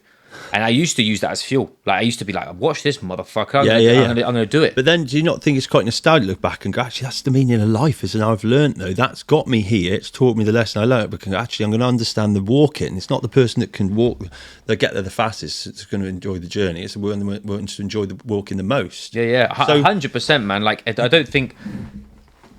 When there's two things that from an achievement standpoint, I'm the two things that I value most from the driver's standpoint is hard work and achieving. Yeah. So I have to have a goal. If I don't have a goal, I'm useless. If I don't have hard work in front of me, I don't do it because I think it's boring. Yeah. So I know that about myself, and like I said, we're at a point with in business where it's like things good, but that's not what I'm here for. Yeah. I'm here to. I want to fucking absolutely send it because. Being morbid, I unfortunately lost my dad 2 years ago, and he left. My dad was a writer. He wrote books. Yeah, and he didn't retire from his job because he was telling us that he couldn't. It wasn't because he loved everybody. He wanted to help everybody else. My dad, at my dad's funeral, it was very weird. This is why I'm like this. Everyone came up to me told me a story about how my dad like helped him, and I realized I was him. Mate, it was weird. Like I was literally like, "This is fucking." That was really bad. My point to leaving stuff on the table gives me goosebumps thinking about it. Like, yeah, that's what I'm scared stiff of. Oh, I don't want to be at the end of this and say, "What if?" Yeah. Which there is always going to be stuff that no one completes life. That's bollocks. But I'd rather. My missus, it's a famous saying. I'm going to butcher it. I'd rather live on my knees. What was it? Die on my feet than live on my knees. Like, gladiatorial stuff. Yeah. Like she used to say that about swimming. Yeah, I'd rather go fucking all in 100%. and burn than do the easy shit. Yeah, that is not fulfilling. That doesn't inspire people. And that's why they talk about the Steve Jobs famous shit. And they're like, oh, he's a billionaire and he was on his bed. Well, he didn't fucking do anything. It's nothing to be a billionaire. He's just a fucking idiot because he didn't spend his money. His motivations were wrong. Like, to sit on there with regret. Now, to be I'd rather be rich and sad than fucking poor and sad, because there's one thing that helps you get out of sad quicker, and that is being able to experience things. Right, yeah, mate. People talk about money like it's dirty. Yeah, you're like, what? Fuck that. I say, listen, do you know what life's better? It gives you opportunity when you've got options. Yeah, man. Options. And when you're living on the breadline and you're playing small, it's horrible, man. It's just there's no growth there, is it? Unnecessary pressure. Yeah. Whereas it's reactive, it's constant stress, and it's just constant stress, and it's also. I've got a cool story about this. I had a client of mine who used to be very, very high up in pharmaceuticals. Like, he did all the COVID kits globally for Roche, like the Lance legend. And he's got kids. Yeah. And in his contract, they said about him getting first class everywhere. Him and his family. He took out his family, just him and his wife. Yeah. Because he said they haven't earned. Fuck that. Yeah. So my point is, this dude's got the world at his feet. Yeah, but then it gives you the option. Shaq does it, doesn't he? The basketball player. Yeah. He's told his kids they aren't getting fucking any of his money. Nah, because what's the fucking point? 100%, mate. And I think people think that there's light at the end of the tunnel when you achieve what you want to achieve. Trust me. Yes, being aware that it's not all that. And what will happen is you will evolve to a point where that then no longer means anything. Yeah. And that's why people go in these cycles of drugs, sex, porn, blah, blah, blah. Sounds fucking epic. Yeah, it's a great weekend. Yeah, that's it. But so listen, right, because I'm more interested. I think, mate, I've loved this. I've just realised there's other bits I wanted to talk about, mate, and it's more to do with Iron Man. What the fuck? That's bad. Right, for those that don't know what an Iron Man is, it's fucking crazy. It's probably like, I believe, mate, you must be living in a hole if you don't. Sorry for offending you. I'm actually not. Iron Man. So run, swim, cycle. 3.8k swim, 180k bike, and then 42k run. One after the other. Yeah. A good time, a healthy time to do is 12 hours, I believe. Yeah, 12 hours. As people are pretty chuffed. Yeah. Olympic time, what, 8? Oh, yeah, something like that. It depends on your course. Yeah, again, the course that I was on, 12 hours. So where did you do yours? Copenhagen. So Temby, a friend of mine, did. He reckons it's the worst swim ever, isn't it? Worst swim, and also the fucking hill there is minging. Fucking Welsh. It's fucking Welsh, mate. There's nothing more Welsh than like a 20-degree incline hill halfway through a marathon. Fuck that. Yeah, it looks absolutely disgusting. So, mate, back to you then, because I just did it again. How many have you done? What I've seen pictures. That's it. So walk us through. I'm a speed, strength, and power athlete by trade. I'm strong. I've got a 260 deadlift, 150 bench, 220 squat. Yeah, you're not your conventional looking triathlete. No. I'm wide. I want fighting rugby. That's what I love doing. Or I like powerlifting, but not just a bit of insatiable enjoyment for pain. Yeah, literally just like being in the fire the whole time. And I train Ironmen. I do strength and conditioning, so I train lots of different. I got ultra endurance athletes who are doing. Shout out to James and his daughter India are doing 225k in Namibia. Like they're doing 5 day back to back. It's not just not in 1 hour go, no, but it's like 50. But in Namibia, it's like hot, and they're in the desert. They're in the for safari, mate. There's fucking lions and shit. Like it'd be but the challenge, yeah. And I coach one of my clients, Brad Foster, who's a good friend of mine. We got him to Worlds the year before to Utah, and he competed in World Championships. He's done quite a few. I think he's done 3 by then. And he kept going on at me. It's like, mate, just do an Ironman. Stop being a pussy. Oh, yeah. And I was literally like, I think, don't do an Ironman. You're a pussy. I was supposed to go to Vegas to fight BJJ in the Masters competition. And I hurt my knee, so I couldn't go. And I was like, nah, I'm doing that. When I come home, I'm going to be BJJ. And he's like, stop being a pussy. And he said that one of his mates was doing it, who's not an Ironman either. So I was like, fuck this. If he's I'm in. I literally got my Amex, boom, done 700 quid down. Text me back saying, mate, that's not the same person. Is that what it is? 700 quid? Yeah, mate, it's expensive. Mate, Ironman competition is the most expensive thing I've ever. Is that more before flights and stuff? But that's ticket in, not anything else. Oh yeah, it's like 690 superbikes. Yeah, mate, it was fucking horrendous. Anyway, so I had 10 months prep. Got there. I had COVID 2 weeks before, I think. Well, I definitely did. Got there, and I'm not a swimmer, but anyway, so I swim. I beat my swim by 20 minutes. I come out at 1 hour 25. I built like a fridge. I swim like a fucking barge, mate, not like a yacht. Bike. We did backstroke. Yeah, they just dragging behind some Gladys, mate, doing breaststroke, mate. Bike, I did in 5 hours 40. But I bought again, mate. My bike was ridiculous. Makes a big difference, right? Massive difference. And mate, it was a TT, but I actually crashed my TT. I crashed into a fence head on. I was wearing glasses, and all my glasses are smashed. So if I hadn't, I could have been blind. So I never went on the TT bar. Shit on a bike. Yeah, fuck that. Hey, I was fucking rapid, mate. And then anyway, but during that, I swallowed a bit of water, and because I was pushing so hard, I kept being sick. Oh. The doctor thinks I inhaled vomit basically into my lungs. So because I had COVID before, my immune system was so elevated. As soon as it felt like a foreign invader, it basically shuts it down and it mucus to get rid of it. I didn't know this, so I'm going and I keep retching. I'm just like, fucking just get on with somebody pussy. I'm taking on gels and salts, but I can't take them on. I'm being sick with them, so I'm dehydrated. Just emptying the tank.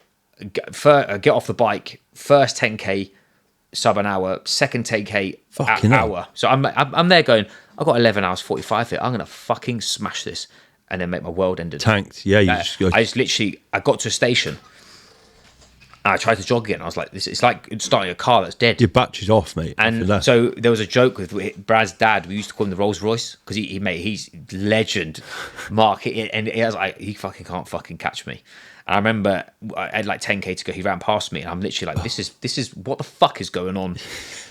And I'm not blacking out, but I can't stop being sick. Every 3 minutes, I'm like nearly vomiting. Again, I had to walk the last 16k, and I've never been so good. Mate, you put it subtly, like, again, we'll put some stuff up to this, like, even to be still going on those distances is fucking insane. I got over the finish line in just under 15 hours. Wow. And I got over the finishing line, and I was swaying. And my little cousin's a videographer, and we were filming it for YouTube. And in my head, I'm going, am I doing this for Instagram, or am I actually fucked here? Paramedics grabbed me, and they put a blood oxygen saturation monitor, and I was at 65%. So you should be at 95%. Yeah. Anything below 90 is like your trouble. Anything below 80, hospital. Yeah, so 65%. They get me in. Basically, they thought I was pre-heart attack. Yeah. So they rushed me to hospital. My missus is 8 weeks pregnant, so she's but she's in top form though, in about bombing. There's me vomiting blood, and I remember being sat there in this A&E, and this lady's English. She's like, "Look, don't be scared, but there's like 12 doctors going to come in here because you've never seen this before." I had an exercise-induced pulmonary edema, so my lung had collapsed after 20k. So I did 20k with one lung. Just one lung. Yeah, And I just remember... Mate, I only did 5K on Sunday and my Achilles was hurting. Yeah. You know what I mean? From Brighton seafront, man. It's the isometrics for that, boss. Fucking hell. Yeah, mate. And so I... in hospital, I was about to be put onto a ventilator. Oh, while Rachel's pregnant. Yeah. What a top bloke. Yeah, legend. What a fucking legend. Funny, Rachel, you are stoic, so love. she literally was like, my mum was ringing her. And she was like, oh, he's fine. Put him on. And my mum picked up the phone. And I was like, Mum, she was like, I'll be there in a minute. She just got a flight straight out of this. So there's me. I'm feeling like a fucking those bellend. mums. What's your mum's name? Lynn. Yeah, legend. She was fucking out, boy. And yeah, mate. One lung. So yeah, you'd advise an Ironman. I'm taking from this. Absolutely. Sounds like a great chat. Fucking oath. Yeah, do it. Yeah, just not with COVID. 15 hours on a lung. So what have you done one since? No, I've got an ultra marathon in 110k runs. Not bad. Is that what you're doing next? Yeah, September. So we had that. How's that going? Last year. Good. Yeah. So when was your Ironman? How long ago? Last year, August. Fucking hell. Well, hold on. What did they do with your lung? How'd you get that? What? So mate, you can't have felt good a week or two after that. When I was fucked. So I was in hospital 5 days. They didn't understand what my lung was doing because it was filling with fluid. Neither did it. Did it? Yeah, they need to pump it back up, innit? But they didn't. But it was weird. It was like a Riz froze from the dead. You must have been panicking, lad. Sure. So I was more panicking that. So when my dad passed away from lung cancer, smoked 30 years ago, stopped, and I've got a gene that basically, if you smoke, it's like a ticking time bomb. So my dad's health is fucked, man. He cycled 12k a day, ate really well, wasn't a dick with alcohol. He just time was cooked, yeah. But when he had his first scan, they thought it was pneumonia, which is your lung collapsing, yeah. Yeah. So they put my lung on the, and I had big black spots on my lung. Mate, I fucking shit myself. I was literally going, I'm fucked. Like, what did they say? Have you ever looked into it further? Or? Oh no, so I'm actually being part of a Danish study because of my recovery. They said we've never seen somebody who was that fucked come back 5 days. But surely, mate, you've been an athlete since you're fucking yeah. So 13. I had to. For my family's sake, I said I'd go and get my heart tested. Yeah, that's wise. But it's going through my head, going like, if people are telling you about to have a heart attack, I'm there going, I've got to take this seriously. I'm not. I can't be. I'm about to be a dad again. I didn't really understand what that meant until I have a son. Yeah. I went to the doctor who works for Man City. So I was just, I'm paying top whack for this because this is. And anyway, I did all the testing, and my heart was. He said, "Mate, your heart is fucking amazing." He literally was like, "You literally had a freak accident. You swallowed vomit. You couldn't take on sodium. You were doing something very extreme. Very, very extreme. Your heart vitals are brilliant. 4 weeks at zone 2, no negative feedback. Crack on." So I've been fine. Tidy. Since. Touch wood. But we were supposed to do the Ironman, have 7 weeks off, and then do an ultra. That was the goal. Yeah. So I had to obviously pull out for that ultra because I'm not going to be a bellend. Even though he actually did say I could do it. He said, "Mate, you'll be fine." Mate, you want to do it well, right? Yeah, and I don't want to be. I scared everybody, man. Like, I don't want to be that guy who's like. There's no need. It's nah. professionally linked. So walk in there again. You look at it from a driver's standpoint. Is it measuring my ego, or am I doing it to explore? It's got to be the latter. Yeah, it's got to be explore. So you're not going to get the most out of the experience. And I don't want to be that guy that's just a selfish dickhead. Yeah, because this is going to be your mum. It used to be my identity was just an athlete. Yeah. Now, it's not. Yeah. Husband, son, friend, businessman, a dickhead. Yeah, everyone around doesn't want to be worrying. Yeah. I don't want to. An athlete is just part of what I do and who I am. It's not who I am. Yeah. So I got to this year, and it was either fight because I got back to jiu-jitsu. I did jiu-jitsu. So tell us more about jiu-jitsu, just quickly then. You brought it up because you mentioned Vegas, fighting in Vegas. Yeah, so Masters Championships, the Masters Worlds, which is like fucking hell opens. Yeah, so, but at blue belt, I'm a blue belt, man. Mate, I don't care. We went to a thing the other day. We work with Valento now. I saw your picture. Yeah. Mate, Dave Welton, little bastard, right? Used to work with him. He's quality, isn't he? He's literally used to joke with each other, a bit of a temper. I would have just smashed him up right when we used to salve and safety. The other day, he's blue belt now. So we had such a laugh and rolling round. He felt his little finger in there. He's little, so stood up. As soon as he did, just choked me out. See you later. Peace out, motherfucker. Yeah. Mate, I find it such an interesting hour or two on the mat. It was amazing. It's the only thing that ever calmed me down. It's great. It's like violent problem solving when you're not going to get hit in the face. And size is fairly irrelevant. If you are looking at a sport that deals with stress, someone is literally managing fear, managing the expectation. Yeah. You being able to problem solve under pressure. Yeah. You being able to manipulate yourself to be in a better position, even when Think. under duress. Yeah. Think. Breathe. Yeah. So, breathing's a big one. Mate, I've got gas. Fucking hell, man. So you watch me now when I fight. It's funny. I don't really use my strength. Yeah. Because I already know that most people in civilian talk, I'm more athletic than them because I've been an athlete and I've done it my whole life. So if it gets real, you're right. Worry, I've got fucking. Plus panic. You won't panic, and that can elevate everything around you. Exactly. It, right? And I'd rather jiu-jitsu was I had to train my brain. Yeah, because, mate, I'm wired to attack. My wired for war is the thing we use. And you have to be patient with some of that shit, right? That stuff is all a game. Yeah, and it's all around position, and it's all around knowing the body, and it's all around. I'm setting you up three. It's like a chess on the floor. Yeah. So, yeah, I did it in. I started in Singapore. Because how long ago? 7 years ago now. So you made blue belt in 7 years? No, I made blue belt in my first year. Fuck. I did 4 years in Singapore and stopped for 2. And I started again this year, but I paused it just for this ultra because, again, different. I was told I was never going to be able to do it because of my knee. They said that because my knee, I haven't got full flexion in my knee, I can't feel my leg. So I've got 135 degrees, you should have 145. I can't sit on my heels. And someone just said you can't do it. Oh, yeah, to roll must be. Yeah. So you just got to be careful. There's something you manage. You just got to manage your body in a different way. Yeah. And there's some things I can't do.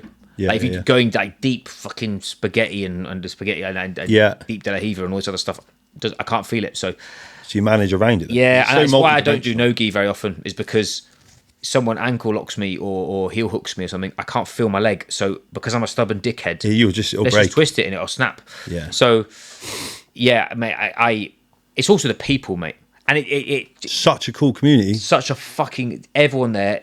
Like you said about you getting choked. My second session, I got put to sleep by a 50-kilo Asian fella, and I'm like this big fucking 100-kilo unit asleep on top of him. He shit himself. Alex Silver tapped me on the face that, bro, if you're asleep any longer, you're gonna piss yourself. So and I literally on me because he had me in a lapel choke, and I was literally like, "Fuck you, little rat! I'm gonna smash you." See you later, gone, night. So I loved it, and it's a never-ending art form. You can never win at jiu-jitsu, and I think that's probably where most rugby players, especially, they should funnel their energy, is because you can't. People try and get rid of what made them. Mate, I've got an animal, man. Like if I don't train, I'm a prick. Yeah. And Rach knows it. She knows. Let me. Yeah. I won't do, if you tell me not to, I won't because I love you. Yeah. I will be a useless version of myself. Yeah, I'll be a fucking emotional wanker, and I want to fight everybody. Yeah. Let me train. Let me get there. Regulation. And most rugby players or people, military as well, they pretend that they haven't been in that violent code of conduct and they just go, nah, do you know what, I'm going to just go and do. It's one of the biggest things I love Monster. And that's the best thing about you, is you've got this thing that's such a huge part of your energy. Yep. People just, they're scared to go, well, hang on, can I just put that into... It's why military, so many people who get out of the military become entrepreneurial. It's because it gives them discipline, it gives them strategy, it gives them structure, it gives them... It's a challenge. It's a challenge. It's I'm on the edge, the elite edge. Gareth mentioned about Gareth Timmins, he talked about the elite edge is like the discipline to do the things that others won't. Yeah, but I find deep gratitude in that. Yeah, because it's probably goes back to my childhood, the fact I didn't feel I was that good at anything as a kid. So this is when we were talking about where I get my coaching from. Yeah, that kind of shit. Most people have never looked. Felt very inadequate. Definitely got bullied a lot. Yeah. Fucking wouldn't now. Yeah. Got loads of fucking mates on my phone that I could text to beat them up. It's childhood trauma is usually the catalyst for something amazing, but most people are too scared to look into dark spaces and shake hands with it. So the FBI talk about it, didn't they? They reckon, or the CIA, sorry, they reckon there's a real sweet spot for very successful spies or people in the CIA, what the fuck you want to call them, and they talk about that right amount of trauma. Now, I'm saying trauma in a positive sense, because I believe that's got such a negative connotation, which it clearly has, because it can be in the car fucking crash and that's trauma. But when you hear that, and it's a very, and they coin it, it's a very interesting thing on TikTok. He's got long black hair, he's obviously ex-CIA, and he talks about a very nice sweet spot where a individual, we call them fucking, just a young person through childhood, has been given enough incentive to want to keep going, not wrapped in cotton wool, and it breeds that real nice trait as an adult. Yeah. So, and we use trauma, but something I saw and I thought, fuck, that's fascinating. Remember on what's the SES program at Middleton called? Who Dares Wins. Who Dares Wins. There was a. She's now been banned. Yeah. That's another wormhole. Yeah, that's a wormhole, mate. Go on. I remember there was a guy from Nigeria who won it, and they asked them why he won it, and they said it's because he's a maverick, because whatever you gave him, he literally, they were doing like white noise with him and they were trying to fuck him up, and they took his head off and he just started laughing. Yeah. And he said, mate, I'm from Lagos, mate. Yeah. You think this is hard? I said, mate, you got no idea. Hey, Francis Ngannou. Yeah, mate. There's a roadmap. Story, mate. There's a roadmap. It's, and I think there's trauma's a double-edged sword, because most people dwell on it and they stay the victim. I think you've got to sit in a puddle with it a bit. You have to learn. You have to realize the pain in it. Yeah, and then you have to understand the mechanism why that's doing it to you.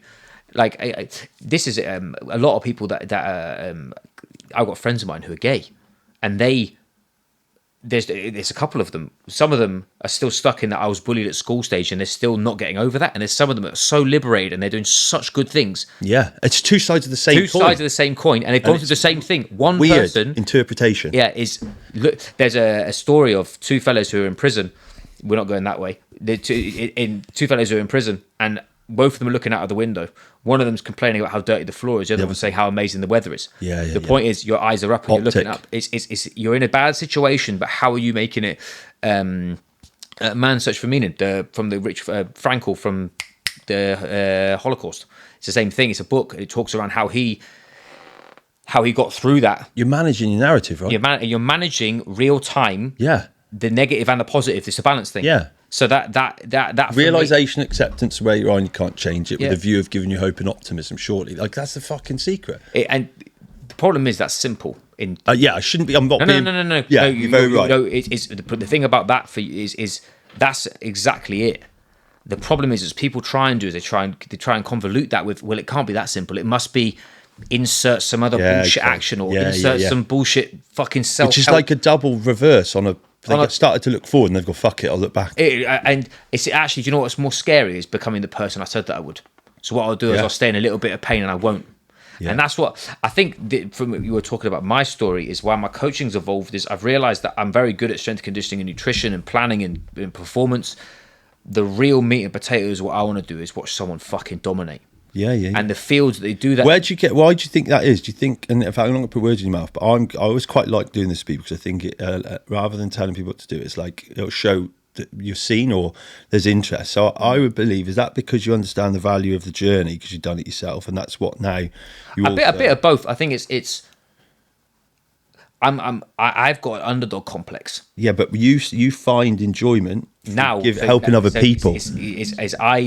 I know that if I can do it, others can. Yeah. And I massively, one of my biggest values. Why do you feel so rewarded? Because that's clearly what I can see, mate. You fucking everything about you. It's that what drives me is achievement. Yeah. What I see is. But you're helping others do it. Yeah. So this is why it's a weird one where I'm unwilling to change my values on that to do a certain process. Yeah. And I work with a certain type of person. I was going to say high level. No, not necessarily, man. I've literally worked with. Or when I say high level, like when that's on maybe morally. I'm not talking about. Yeah. Morally high level, high standards. I want somebody to come to me who has got their hand in the air, going, "Look, I know that I've got something. Exactly. I've got something that I want to achieve. Yeah. Can you just show me how to do it?" Yeah, I like that. Yeah. And that's literally where this came from. Was everything that I've learned. I've spent over $100,000 in extracurricular education. I've got a master's degree, all this other fucking numbers and letters and all this other stuff. Don't judge a book by its covers, guys. No, exactly. Literally. Hey, I'm fluent dyslexic as well, and I actually write my own content as well. But I did that on the pursuit of, for me to be better, knowing that I could one day. Yep. It would matter. Yep. And that's probably where I've got all this weird stuff about stress physiology and all this other shit. A lot of coaches won't go down that narrative because it's a lot. It seems very. You've got to seek to understand and to be understood. So the hard work is actually learning to understand it. And once you understand it, I can teach it. Yeah, but not everyone can. No, because I think that can't be shunned. I know people who are like in my game. Who I've done a biochemistry course, which is from Brian Walsh. I can't even pronounce half the words. Yeah.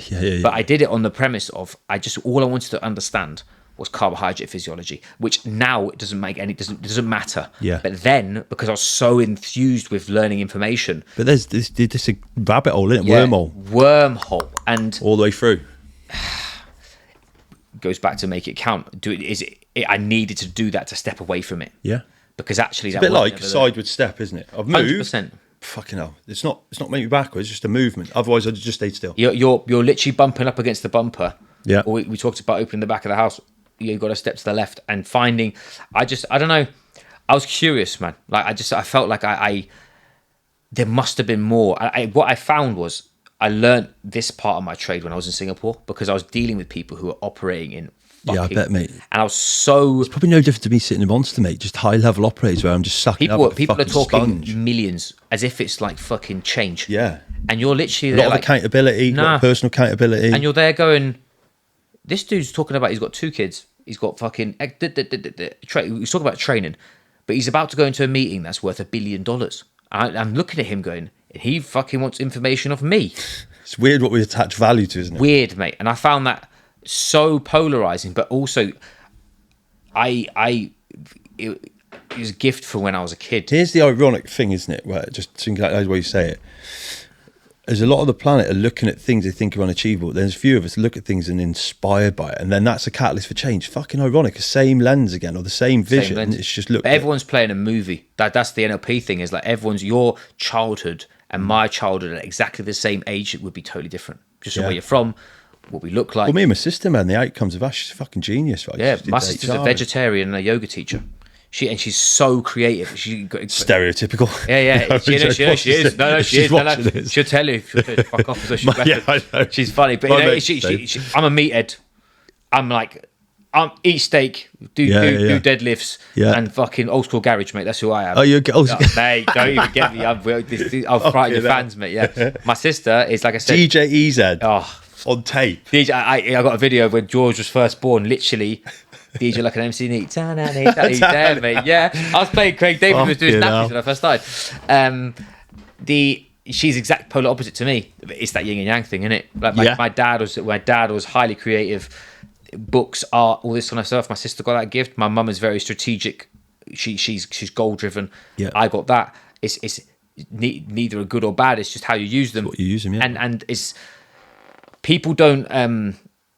I think what you see as a coach is you see 2 things. You see what someone is in front of you that was you 5 years ago, whatever that imposter syndrome or whatever. Like I had that when I first started. It doesn't matter what size company it's starting. Yeah, like, it doesn't. It's you're going to tackle something you know is going to be really hard. Can you lean in and keep doing it? And I think over and repeatedly, I just got fascinated with building tough people, mate. And I never knew how to articulate that. I found it. I was like, I don't know why I fucking love this shit, but when I'm in it. The moment where you it's flow state. The moment that you everything stops and you're just in. For years online, it's like grow your business as big as you possibly can. You want to have 150,000 people doing your program, but yeah, I want to know my fucking customer's name, his kids. Yeah, I want him when if shit's getting real, him know that or her know that I've got their back. Yeah. So how can I do it to 150,000 people to start with? There is a place of doing that. There is a way of what courses and the point to entry, all that. That's business jargon. The meat and potatoes of me is I'm driven by connection, human interaction. Yeah, see, and it's very rewarding. I want someone to win. But I think an intelligent mind only has to be rewarded by that. Otherwise, you're not. Yeah, fate. You pretended to be an engaged individual because human interaction is very important to me. It's the single biggest thing that's helped me try and learn myself. It's a human need, mate. People. You look. I coach a lot around stress physiology. Yeah. And people disassociate 2 things around stress physiology. Actually getting outside, because people are like, oh, get outside. Your peripheral vision actually calms your parasympathetic nervous system down. So if you're hyper-focused on a computer, you're sympathetic the whole time. You have to be sympathetic to do that. Yep. How do you counter it? It's a yin and yang, yeah? What they do is they don't go outside, don't get any vitamin D, which is crucial for your immune system. And then what they don't do is they don't get off their phone. So they're staying focused for 12 hours a day. And they wonder why they're wired as fuck at night. Yeah. Wherever again, Singapore, I work in a high rise. You literally can go outside and you can walk outside and look straight down the barrel of the road all the way to the bottom. It's peripheral vision. That and human interaction. Yeah. People, like you said, we talk about alcohol. How good is it? You can remember the times where you've been with your mates and you've had a couple of beers around a barbecue, or you've made a fucking massive deal and you just got on the piss and had a laugh. It's not the piss you don't remember. It's the connection. Yeah. That is we're hardwired as an organism for tribal activity. Yeah. That's people forget it, man. Like, this is the problem with social media. People spend more time. Well, me and you aren't going to take. We say this very much. But all my businesses, I've got friends in with me. I refer this as something going to start. I'd rather sit when I'm fucking 65 years old, shitting my pants, whatever it's going to be. Probably not. Probably be 66. Legend. Must. Yeah, with all of us. Big. All the people around talk about just shit that we'd have looked at our older people when we were younger, talking about some time maybe. One night out we all had where we were being dicks. That's what you're never going to get that experience or sitting on phones detached. I think that's that. And being in someone else's life, mate. I got a bit weird of social media because I've done this before. Is I've looked in on other people's lives and I've gone, fucking hell, they got it good. They're doing this money, this, I don't know, whatever, insert anything, and yet they're on version 10 of what they're doing. Yeah. Whereas actually, if you really have the meat and potatoes of what you're doing, you could probably switch your phone off 8 hours a day, and then text your mates and turn it off, and you'd probably be very happy. Don't get it twisted. Social media has brought more people together, and I feel that if you follow the right people and you listen to the right information, that's it. It's having the filter. It's having the filter. There's some discipline. But people massively, they're so angst and overwhelmed and burnt out and all this other shit. They're not burnt out. They're either bored, frustrated. They're feeling very lonely. Yeah, because when you're motivated, it's mate. When it's motivated, leave me the fuck alone. Yeah. I don't want anyone near me. When I'm on gas, mate, I'm like, like today, full tilt order. Come and do this. Work in the morning, go home, work in the evening, because that's just what I do. Yeah, because it's like that's enjoyable. And I'm meeting people like you and Gazzy. We're doing yes. Yeah, representing. Mate, I love it. So, look, mate, we have sat here, believe it or not, for an hour and 40. Fucking hell. Mate, it's flown by. Mate, so I'd definitely love to have you back on, mate. I think there's loads more to go. Now we've got to know you, hopefully we'll cut this. But a couple of things then. So, Will Foden, everybody, what are the top 3 things mate, you've got your toolkit's big. Just walk over, where do they find you? What do you want to do? What summarise for us. So to find me is either Will Foden at Instagram or LinkedIn. Chuck it up. Yeah. That's probably the best way. You can email me info@willfoden.com. But the 3 key areas that we're looking to get into is I specialize in human optimization and performance. Yep. I want to speak or talk to or work with people that want to achieve big things. So whether you're a business leader who wants to lead into challenge, whether you're an athlete that wants to do something, dominate a form of sport, or somebody who knows you've got something massive in the locker, you're just unsure how. We run 2 products. We've got the strength conditioning and nutrition, which is the sort of the base layer of any performance of anybody. And then we've got the consulting, which is more around exploring the mental landscape and the physical landscape of where you're trying to get to, where you are right now, how to find integration. So build your shit, bulletproof your shit, and then really learn how to use it. Basically, the 3 areas that we work with are physical, professional, and the personal. Love it. That's the personal piece for me. It's got a natural progression, that then they come in at the bottom end and you work them through. It's a pyramid, man. Like we've mentioned before, is we're massively working in the leadership space for people who are business owners, CEOs, executives, athletes who are leading teams who rely on the small details. We're looking to help someone find the next 1%. The high performance for me is helping high achieving people achieve more. Love it. And that comes from eating properly, training, and also actually understanding a little bit more about you and how you operate. You can tell, mate. Look, I knew this would be good. Will Foden, everyone. We got in touch because of Jersey. Big Luke, legend. Big up. We'd definitely have you back on, mate, if you'd like to come join. Yeah, I'd love to, man. I also think got some ideas. Guys will probably see some of them. So, mate, absolute pleasure, mate. I'm sure we'll see you again. Thank you very much, man. Thank you for having me. Cheers, dude. Legend.